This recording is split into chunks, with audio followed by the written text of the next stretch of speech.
ఇంతకుముందే చెప్పా ఆడెవడో ఈ ఆనందపు ర్యాంకులు ఇచ్చే ఎవడో కానీ ఆడు ఒకసారి వస్తే దండేసి దండం పెట్టి అగరత్తులు ఇచ్చాలి ఆడికి సన్మానం చేయాలన్నట్టు. ర్యాంకింగ్స్లో చూడండి, భారతదేశం ఏమో 118, ఇక్కడ సంతోషంలో మనందరం 118వ స్థానంలో ఉన్నాం ప్రపంచంలో. ఇరాన్లో 99వ స్థానం అంట, వాళ్ళందరూ సంతోషంగా ఉన్నారట మనకంటే కూడా. ఇరాక్లో 101, అక్కడ అసలు ప్రభుత్వమే లేదు, ఎవడిష్టం వచ్చినట్టు ఆడు నడుస్తుంటాడు, అక్కడ 101లో ఉన్నారట. అంటే మన 118, ఆడు 101. పాలస్తీనా ఎలాంటి బతుకులు బతుకుతున్నారు, అసలు వాళ్ళు బతుకుతున్నారో లేదో, మనుషులాగా కూడా బతుకుతున్నాం అన్న సంతోషం లేదు. వాళ్ళు మనకంటే ఎక్కువ 108 ర్యాంక్ అట.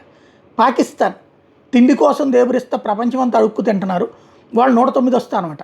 ఉక్రెయిన్ 2 కోట్ల మంది ప్రజలు దేశ విదేశాలకి వలసపోవడం, రోడ్ల మీదనే ఉన్నారు, నిరంతరం నరకం అనిపిస్తున్నారు, వాళ్ళు 111వ స్థానం మనకంటే సంతోషం అంట.